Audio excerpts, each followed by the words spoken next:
आम आदमी पार्टी के वरिष्ठ नेता मनीष सिसोदिया ने भारत पाकिस्तान के बीच हाल ही में हुए सीज फायर पर सवाल खड़े किए हैं। आप नेता ने प्रधानमंत्री नरेंद्र मोदी पर भी सीधा हमला बोला है। उन्होंने कहा कि आतंकवादी देश पाकिस्तान के खिलाफ सीज फायर क्यों किया गया। हमारी सेना आतंकवादियों को कड़ा सबक सिखा रही थी, तो आप सीज फायर के लिए क्यों माने। सिसोदिया ने कहा कि भारतीय अधिकारियों की ओर से सीज फायर की घोषणा से पहले अमेरिका के राष्ट्रपति ट्रंप ने यह ऐलान कैसे कर दिया। लेकिन सबसे महत्वपूर्ण 4 सवाल यही हैं कि अगर पाकिस्तान आतंकवादी देश है तो अचानक सीज फायर क्यों किया। जब हमारे पास स्ट्रेटेजिक एडवांस था तो पाकिस्तानी आतंकवादियों के सामने जब हमारी बहनों हाथ जोड़ रही थी वो नहीं माने थे, तो आप उनके हाथ जोड़ने से कैसे मान गए। और अगर आप मान ही रहे थे और आपको यकीन हो गया था कि पाकिस्तानी अब आगे हरकत नहीं करेंगे, तो फिर उनके प्रधानमंत्री को बुला के लिखित समझौता क्यों नहीं कराया। और फिर इस पूरे सीज फायर से उन्होंने हाथ जोड़े और आप मान गए। इस सबसे पहलगाम के विक्टिम्स को न्याय कैसे मिलेगा। सवाल और भी है देश के मन में। सवाल यह भी है कि जिस वक्त सीज फायर अनाउंस भारत के अधिकारियों ने किया, यह कैसे संभव हुआ कि उससे ठीक पहले अमेरिका के राष्ट्रपति ने ट्विटर पर यह ऐलान कर दिया कि भारत सीज फायर कर रहा है। कैसे अमेरिका के राष्ट्रपति बार बार यह दावा कर रहे हैं कि उन्होंने भारत और पाकिस्तान के बीच सीज फायर कराया है। कैसे वो ये दावा कर रहे हैं कि मैंने व्यापार को रोकने की धमकी दी थी। कल पूरा देश उम्मीद कर रहा था कि प्रधानमंत्री जी अपने इस भाषण में जरूर बताएंगे, अमेरिका को भी 2 टूक सुनाएंगे। प्रधानमंत्री जी बताएंगे कि भारत का इतिहास रहा है कि कश्मीर के मामले में हो या पाकिस्तान से सुलटने के मसले पे हो, भारत ने हमेशा अपने दम पे सुलटा है पाकिस्तान को। कभी भी अमेरिका का हस्तक्षेप बर्दाश्त नहीं किया, किसी और देश का हस्तक्षेप बर्दाश्त नहीं किया। पहली बार प्रधानमंत्री जी मौन रह गए।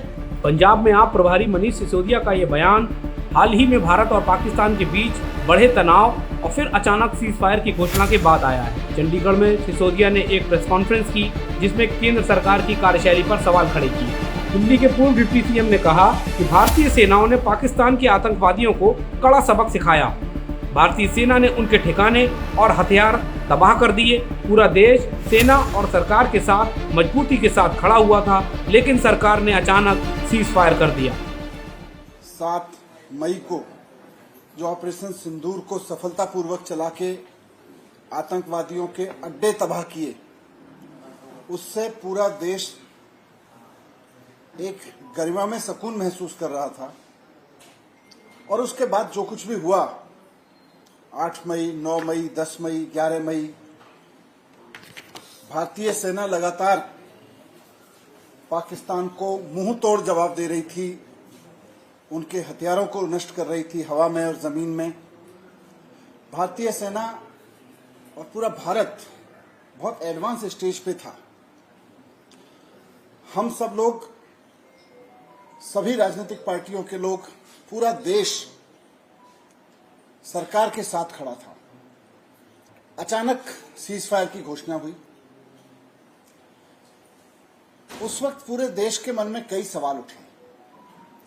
पूरे देश के मन में तब से लेके अब तक बहुत सारे सवाल घूमड़ रहे हैं। दरअसल भारत पाकिस्तान सीमा पर चल रही गर्मागर्मी को लेकर भले ही दोनों देशों के बीच समझौता हो गया हो, लेकिन भारत की सियासी जमीन पर जो पिछले एक पखवाड़े से भी ज्यादा वक्त से सत्ता पक्ष और विपक्ष के बीच सीज फायर चल रहा था, वो अब टूटता नजर आ रहा है। विपक्ष की सबसे बड़ी आपत्ति भारत पाक के मामले में अमेरिकी हस्तक्षेप को लेकर है। विपक्ष का कहना है कि जब बात 2 देशों के बीच की है तो अमेरिका कैसे बार बार अपना श्रेय लेकर बीच में बयानबाजी कर रहा है। विपक्ष की मोदी सरकार से मांग है कि सर्वदलीय बैठक में प्रधानमंत्री इस मामले पर सरकार का रुख स्पष्ट करे और संसद का विशेष सत्र बुलाकर इस मामले पर भारत का साझा बयान विश्व भर को जारी किया जाए।